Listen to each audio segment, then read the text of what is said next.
Okay, well, as you can tell by the screen, we're going to look at the church in the Middle Ages tonight, and that comes with its own set of challenges.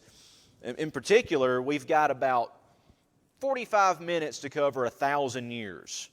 So, as you've noticed, we cover a lot of extensive time periods in this class, and so what we've done is we started briefly with the first century, really more in the second and third century, and we noticed in the second and third century church that their problem was how to deal with their pagan neighbors.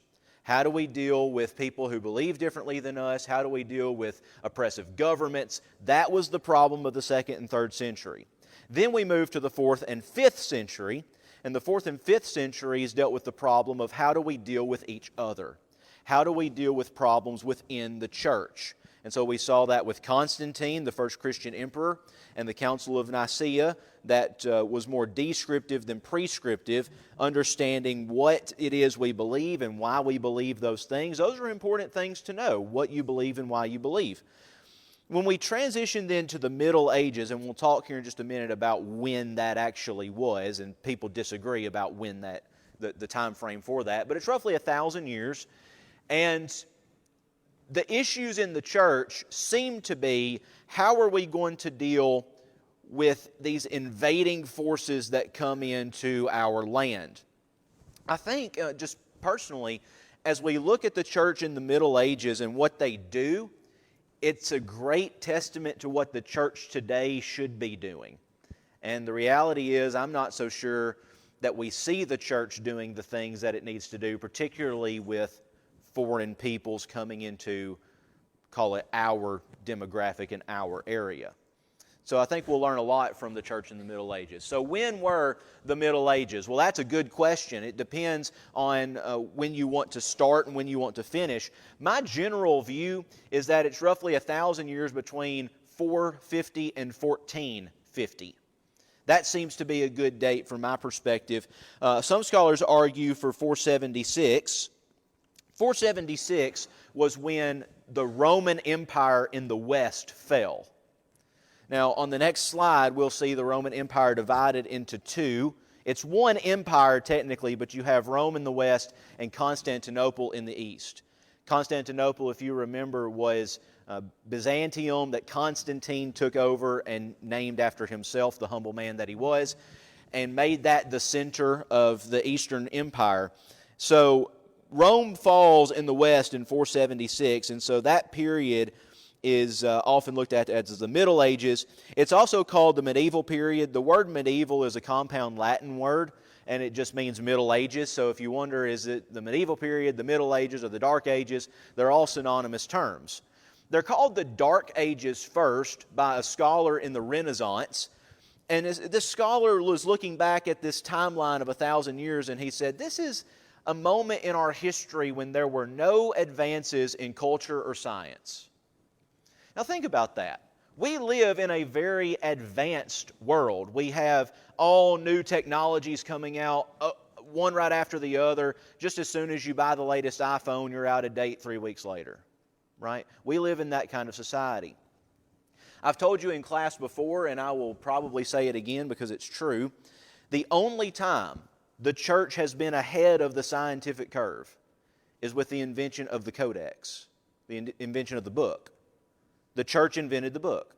Christians invented the book. Before then, everything else was on scrolls, and that's a technological advancement. It allows for a concise collection of books within one document, and so you don't have to have 100 scrolls laying around. That's the only time Christianity has been ahead of the scientific curve. And so when the Dark Ages come, one reason why most scholars believe that there were no cultural or scientific advances is because the church took over. The church is beginning to have rule in governing authorities. Now, I'm not saying I agree with that, but if you look at a history book, that's probably what it's going to say. There's going to be a lot of reasons why the West failed, and we'll look at some of those reasons. None of the reasons on that list have to do with the church. So we'll look at that here in just a minute. Now, 476 is the date that Rome and the West fell. But some scholars argue for a date of 450 or 451, at the Council of Chalcedon as being the mark of the beginning of the medieval period. There are numerous ecumenical councils that take place in the early church. So we looked at one of those last week. We looked at the Council of Nicaea. This is a council of church leaders that meet together to figure out what do we believe and why do we believe it. And here's our statement of faith that we often call the Nicene Creed. And then we looked at the Council of Constantinople, which takes that Nicene Creed and edits it a little bit to include the Holy Spirit and exclude some things about the Arian doctrine that we discussed last week. The Council of Chalcedon, though, seems to mark the end of what we call the patristic age. We've talked in this class a lot, we've used this phrase, the Church Fathers. And I think for those of us in our tradition that we're in, we might be uncomfortable with the phrase Church Fathers because of some of the connotations that the word father in religious circles brings. But Church Fathers has nothing to do with that. That's just a term to talk about the early church leaders who wrote a lot and were leaders in the early church movement, and we can benefit from their writings. Well, at the Council of Chalcedon, that really transitions from having individualistic viewpoints of theology and matters of the Bible to having the church as an institution making the rules. So with the patristic age, we have church fathers who might disagree about things, writing in response to one another. With the Council of Chalcedon, we have the church now as an organized unit, kind of like a business with a board of directors. And the church is going to make the rules. And you either abide by the rules or you don't. And so maybe that starts the Middle Ages. I think that's actually a good date to use, but 476 is also a good date to use. Now, the medieval church and medieval culture were built on three things: Roman law, the customs of Germanic peoples, and the church, particularly the teachings of Augustine. So let's break each of these down and kind of flesh those out a little bit. Remember, the medieval period only deals with the Western Roman Empire. The Eastern Roman Empire in Constantinople and Asia Minor never goes through a medieval period. So when we talk about the medieval age or the medieval period, we're not talking about them, we're only talking about Rome proper and the Western area. And so Roman law, well, what does Roman law do? Well, America is built on Roman law. Why do we have a Senate? Why do we have representatives? Well, that goes back to Roman law.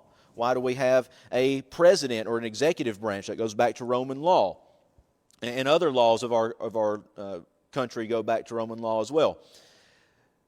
But at this time, the Germanic tribes to the north of Rome are invading. Now, if you remember many weeks ago when we discussed months ago now, when we discussed the intertestamental period, we discussed Julius Caesar, Mark Antony, Augustus, and people like that, the emperors in Rome, that tried to get into Britain. They tried to expand the borders into Britain and were never able to do so. And so now we have those British and Germanic tribes invading into Rome rather than Rome invading into Britain and the Germanic areas. So the customs of the Germanic peoples are going to change the cultural mores of Roman life. A cultural moray is the things of our culture that we do without even thinking about it, like driving on the right-hand side of the road. And we do that, we don't question it, no one cares, but I promise you if you go across the pond to England and you drive on the left-hand side of the road, it's going to feel weird, at least for a little bit. Okay? So these are cultural mores. They're just things that we do without thinking about it. Well, the Germanic peoples, here's one in particular. Clothing, the clothing you wear, is cultural. I'm wearing a sports coat and a button-down and khaki pants because culture dictates when you speak to an audience, you typically try to dress one notch above your audience and look professional. And in America, this is considered professional dress. Well, if I went to an Arab country, I would not be wearing this. I would be wearing something much differently. And so in Rome and the Roman Empire at that time, men are still wearing togas, or at least the long gown style attire. The Germanic peoples wore pants. They wore trousers. And so just something as simple as that, making a cultural impact on you, is going to have a great impact on your social mores. Okay, so there's number two, the influence of Germanic tribes. And then the church with Augustine. Augustine was one of the greatest, if not the greatest theologian to ever live. And Augustine had a lot to say about the Trinity. He had a lot to say about atonement. He had a lot to say about the need for infant baptism. And so Augustine's teachings are going to carry into this time period. So here's our map. Everything that is colored with the orange and the purple is the Roman Empire. But the orange is the Western Empire, and the purple is the Eastern Empire.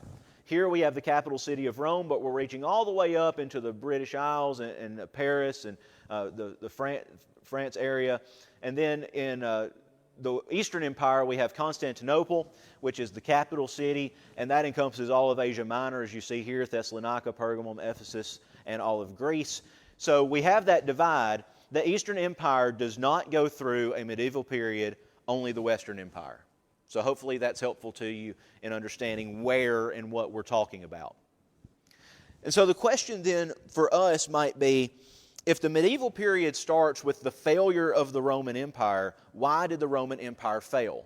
What was so wrong about it? Because remember, the Roman Empire begins in 27 BC with Julius Caesar. That date may be off, but somewhere around there at least. And has been around for quite some time, pretty good while. So why does the West fail? Well, a couple of reasons. The first, political reasons. It's my view that if a country or a civilization is going to fail, it's going to be because of these reasons. It happens with every civilization. You can look back at every civilization that has ever failed and see these reasons. Civil wars, of course, that will always, a house divided can't stand. The Lord even says that. The expense of the Senate. Well, what was the problem with that? Well, by this time, the Senate is made up of elites. It's always been made up of elites. But we're paying tax money to the Senate far more than they deserve, and that money isn't being put back into projects. Sound familiar? Yeah, I figured. So that's what's happening in Rome at this time. You have disunity among the leaders, two in particular, one right after the other. You have Diocletian and Constantine. We talked about both of these a couple of weeks ago. Diocletian was a pagan. He was the one who gave the last, I suppose, real persecution of the Christians. And then immediately following Diocletian is Constantine, who converts to Christianity and holds Christians in a good light and gives them the rights and blessings, so to speak, from the government that they've never had before. Well, after Constantine, we get Julian the Apostate. And Julian takes all of those things away. So you don't have any unity in government. And that causes a problem.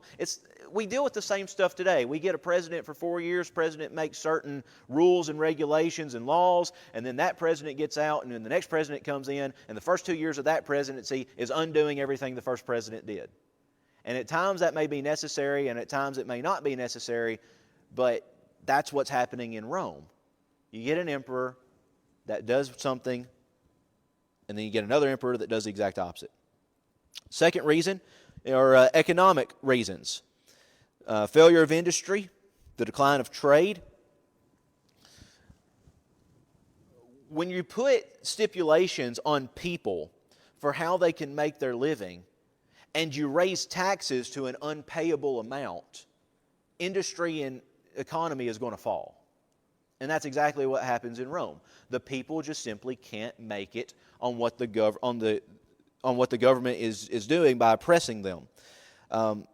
The decline of trade, well, as you saw on the last slide, we have a Western Empire and an Eastern Empire.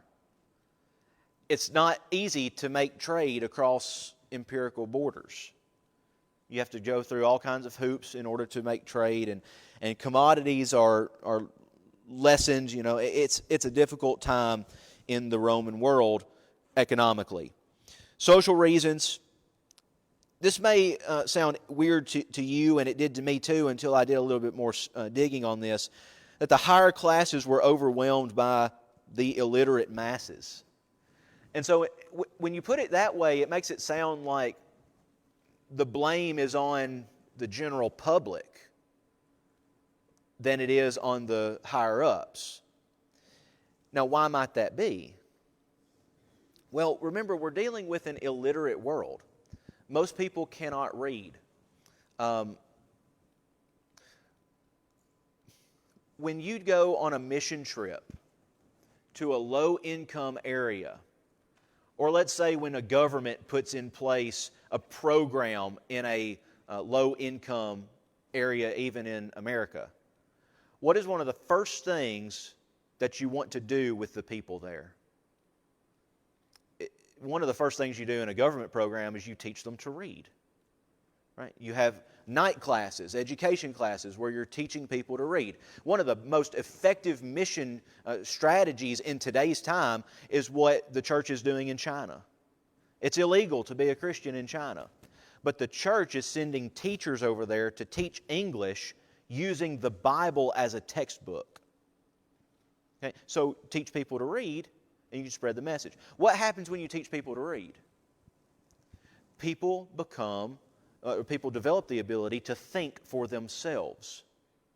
And so you can see over the course of history, if you want to oppress a people, what do? You take away their literature and you teach them how not to read, or you help them forget how to read. And all it takes is a few generations. I am convinced that if the Lord doesn't return for another 1,000 years, there are going to be people 1,000 years from now getting their PhD in studying emojis. And I mean that. If you don't know what an emoji is, it's the little symbol on your cell phone that people text to one another. I believe that because we're doing the same thing now with Egypt and hieroglyphs. We went from hieroglyphs, pictorial writing, to literate writing with an alphabet, back to pictorial writing. And it's absolutely insane. So teach your kids and grandkids to read. Okay, well, the problem then on the higher class, because when you have money, you can afford education. And so the higher classes were educated and well educated. And so there's now a social divide far more than it's ever been. Because prior to a couple of hundred years before this, the higher classes had the money, but they still were illiterate to some degree. It was easy for them to get an education, but there's the problem. And then finally, number 4 is military issues. In Rome, you were a good emperor if you did 2 things. If you expanded the borders and if you built stuff. So, I mean, I don't know how much y'all are on social media and deal with social media trends, but there was a trend not too long ago where wives and girlfriends were asking their husbands and boyfriends, how often do you think about the Roman Empire? And their answers were just hilarious. A lot of them said, about once a week maybe. And that may be mind-boggling to some of you. You probably don't think about the Roman Empire unless you're in Bible class where we're talking about it. I think about the Roman Empire quite a lot. It's part of what I do with studying the Bible. But, the Roman Empire developed a lot of stuff. Think about the aqueducts, the Colosseum, the building projects that they had, the temples that they had, the architecture, the development of a road system, of a postal system. And I'm going to quit talking or else I'm going to talk about it all night. It's really interesting what they did. Well, one of the things that they did was expand the borders. Every emperor wanted to expand the borders. Well, when you do that, you deplete your military resources. And when you deplete your military resources at a time when those resources cannot easily be refilled, you're harming your resources, right? You're harming your military. So all of these things go into reasons why the West failed, and that may even be true for us today. Now, at the time that Rome is falling and the Middle Ages are starting, this happens because Germanic tribes, again, are moving in from the north to the south. And these Germanic tribes are like the barbarians of the world. If you've seen Braveheart, maybe think Mel Gibson in Braveheart. These are those barbaric tribes that come in and are ruthless. How do you reason with someone or something that is ruthless? That's a good question. Well, the church had to wrestle with that. So the invasion of the Germanic tribes into Rome provides the church with a missional opportunity. This is so interesting. The church viewed the invasion of the tribes as a missional opportunity. Now, I'm just an observer. Okay, I just listen and watch. But it's been my observation that now in America we are dealing with the influx of immigrants from all over, a few places in particular, but all over, as we always have. And it bothers me personally to see Christians talk about, well, these people need to go back, or these people don't need to be here. That's a political conversation for another time, and there may be reasons for that. But what if the church had a missional perspective? What if the church said, we might could reach these people and teach them something different than what they've heard before? What if we did that? Someone told me a few years ago, even in our elementary schools, there's like over 20 languages that are being spoken in our elementary schools. We are an area that's being flooded with immigrants that come from all different walks of life and know a multitude of religious perspectives. And they're in our back door. And we have a missional opportunity. We need to take it seriously. Well, the church in the Middle Ages took it seriously. They used this as a missional opportunity. I'll tell you about a guy named, he has a weird name, Ulfilas. Ulfilas was a missionary to these Germanic tribes. The problem with Ulfilas is he is an Arian. Now, what does that mean? We talked about Arianism a couple of weeks ago. Arianism carries the teachings of Arius, Arius of, I believe, Antioch, and Arius says that Jesus and God are not the same, that Jesus did not come into existence until he was born. And so he's not pre-existent. The Father and the Son are not of the same essence, of which the Alexandrian school responded, as you well remember. Athanasius of Alexandria was the respondent to that, and the Council of Nicaea met to figure those things out. Well, Ulfilas carries Arianism to these Germanic tribes, and so we might be more quick to excuse Ulfilas for his bad theology because of the good that he does. And I'm looking here particularly as a student of history, not so much as a student of theology, so don't take that for more than what it is. But what he does is he translates the Bible into the language of the Germanic tribes. So I was tempted to put this on the PowerPoint, but I didn't because I don't want to get in the weeds of it. If you go in my office and you take out a Greek New Testament and you open it up, this is not a Greek New Testament, but the top half will be the text in Greek and the bottom half will be a critical apparatus.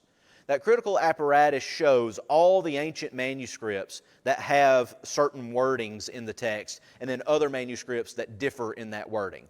Now, why do I bring this up? Because not only do we have witnesses from Greek, we have witnesses from Latin, and we also have witnesses from translations like Slavonic, Old Gothic, Ethiopic, and a ton of other languages.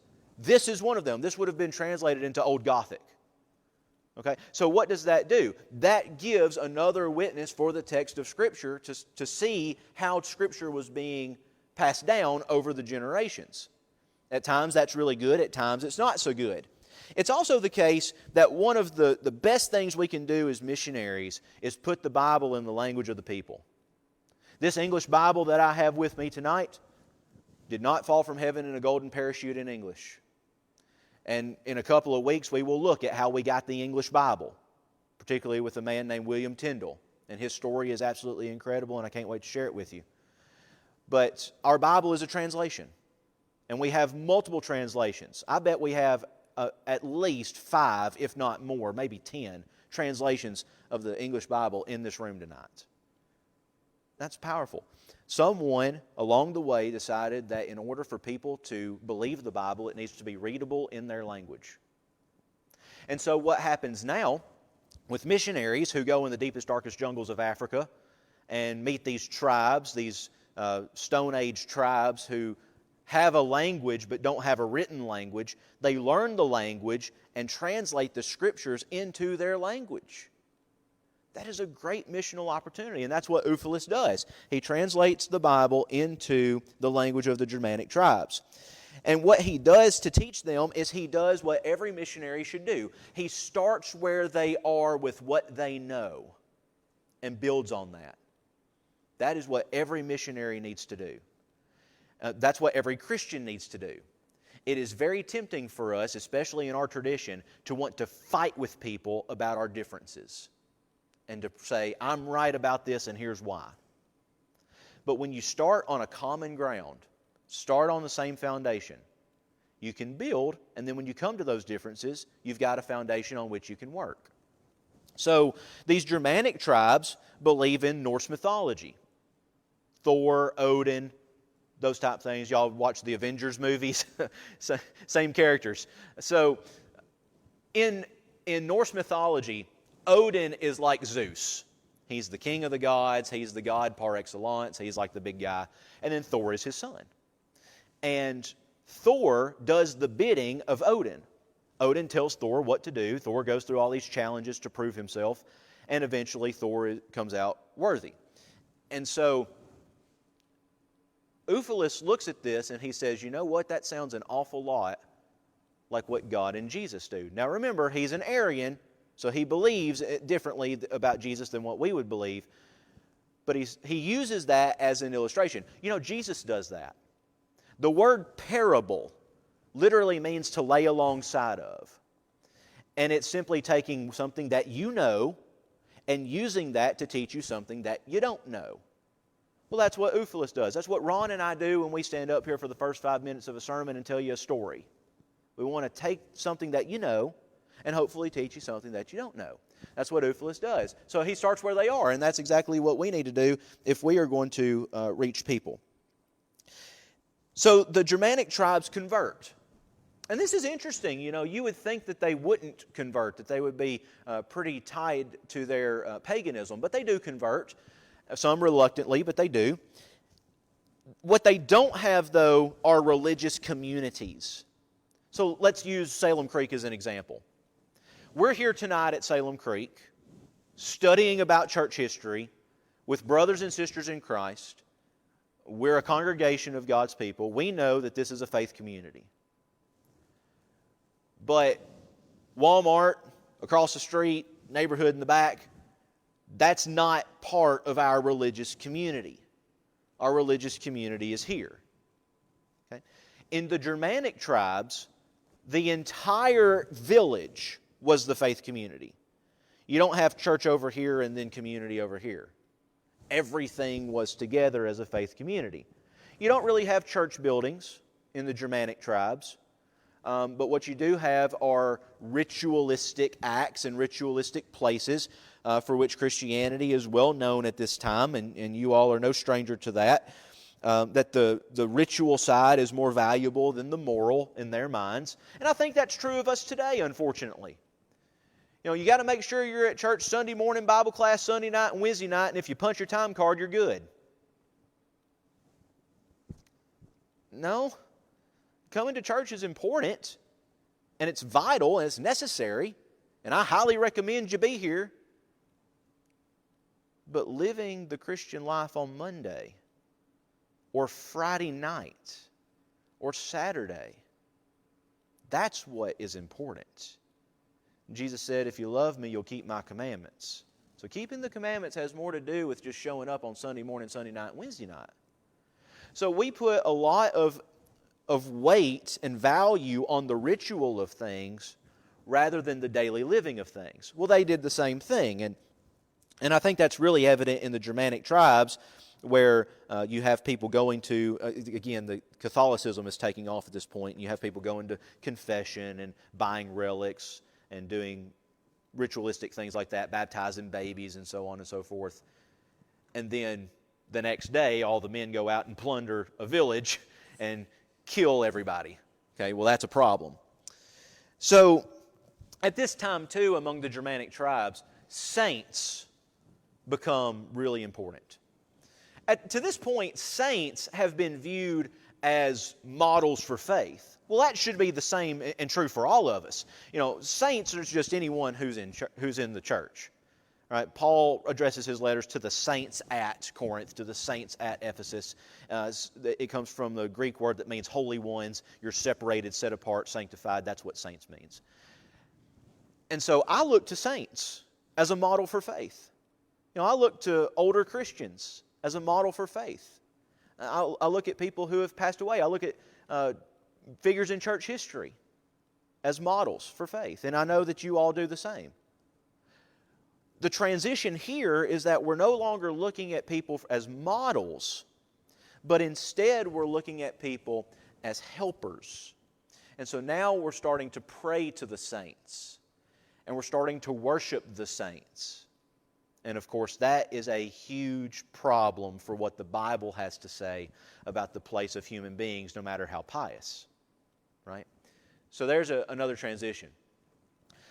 Let's get out of the Germanic tribes for a minute and talk about the Franks. This is obviously the French tribes and the French peoples.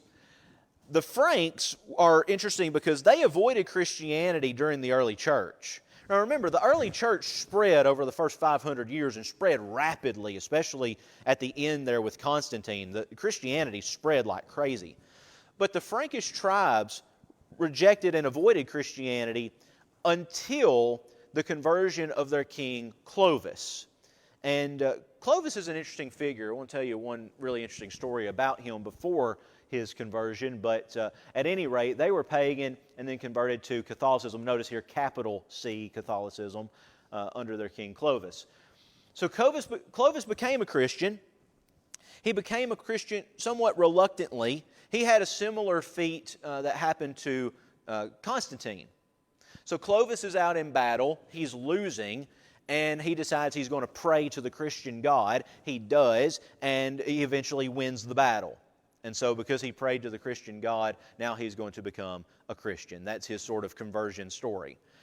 He was really reluctant to become a Christian, though, because he and his wife being a dedicated Christian at the time, had a son, and as this baby was going to be baptized, they dress you in the baptismal robes, and right as the baby came out of the baptistry, the baby died. At least that's what the historian Gregory tells us. And Clovis said, "My gods would have never let that happen." Well, we may not argue the same thing, but I hear arguments like that all the time. If God really is all good, how can He let something tragic happen? Well, Clovis was faced with the problem of good and evil. And then, perhaps, he saw God work in the victory of his military conquest, and maybe that's what brought him to Christianity. We simply can't know, but at any rate, he does convert. Prior to his conversion, though, let's see, I think this might be on the next slide. Yep, I'm going to go ahead and put this all up here. Prior to his conversion, Clovis was one of these kind of barbaric people who pillaged churches, because churches served as the treasury. So if you wanted money, you would just break into the church and steal all the money. And so he does so, and he takes some relics, one of which being a vase. I'm starting at the bottom and working my way up, sorry. They steal this vase, and the vase is divided up among the spoils of this plundering. And the priest of this church writes to Clovis and says, "You can keep everything else, but that vase is very important. Can we please have it back?" And Clovis, being the fair person that he was, said, "Sure. Be happy to give it back to you. Didn't realize it was so important. Here you go." Well, the problem is that vase had been divided up among his men, and the man to whom the vase belonged now didn't want to give it up. And so this soldier takes out his battle axe and smashes the vase. Well, Clovis goes along with business. They return the broken vase, because it's still a relic. They return the broken vase. They go on for a year. Clovis sees this man, again, the guy who broke the vase, takes his battle axe and throws it on the ground. The soldier bends down to pick up the axe. Clovis takes his axe and buries it in the head of this guy. And his famous words are, "Just as you did to the vase, so I do to you." Talk about holding a grudge. Now, this is all before he becomes a Christian. but I just think that story is pretty interesting. We don't know a whole lot about him. What we know comes from a guy named Gregory. Gregory viewed Clovis as the new Constantine, and Clovis's baptism for Gregory resembles parallels to the New Testament, two of which are interesting to me. Number one, Clovis is baptized at age 30. How old was Jesus when he was baptized? Most people think he was around 30. He had a 3-year ministry, died when he was 33, and that Jesus began his ministry when he was 30. That goes back to early church history. It's also said that he was baptized in front of 3,000 of his soldiers. Well, that number is significant for Acts chapter 2, when 3,000 people were added to the church on the day of Pentecost. And so Gregory, I think, is allegorizing the baptism of Clovis. And you notice here this artwork that, I don't know if you can see it or not, but they're pouring water over the head of Clovis. He's there with his battle axe as a conquering hero. There's also another image of the baptism of Clovis, and I picked this one for a reason. The other one shows him completely stripped of clothing, standing in an infant baptistry and having water poured over him. I'm not sure why that is, but I'm not an art historian and don't pretend to be one. So we looked earlier at the evangelistic response to these invading tribes. The question I have now is not so much what was their response to the people, but what was their response to the situation. And I think there's a difference here. Christians seem to interpret the invasions and that they're losing the battles as a sign of God's displeasure. That God is going to overthrow them, that God is going to chastise them because of some sin that they've committed. A church father named Jerome, which Jerome is the translator of the Hebrew and Greek Bible into Latin that we call the Vulgate. Jerome believed that in Daniel, and this is right, Jerome was right about this, that in Daniel the fourth beast was the nation of Rome, the Roman Empire. But Jerome said that as long as Rome existed, the church would exist. Jerome's teachings are carried on then to the medieval period, and you see the fall of Rome, what are people thinking? It's the end of the world, right? It's Armageddon. It's the Lord's going to return. The time is now. Do you hear that today? America is not, for whatever it's worth, America is not perhaps as strong as she once was. We have our challenges, our culture is changing, and forces outside our borders are rising. And people say, well, it's because Americans have left God that America is falling and failing. Well, the problem with that perspective is America's not the people of God. The church is. And the church is a worldwide phenomenon. And so, yes, it might be the case that America needs to buckle down and actually get our morality right. I would certainly agree with that. But you can be a good moral person and still not be a Christian. Okay?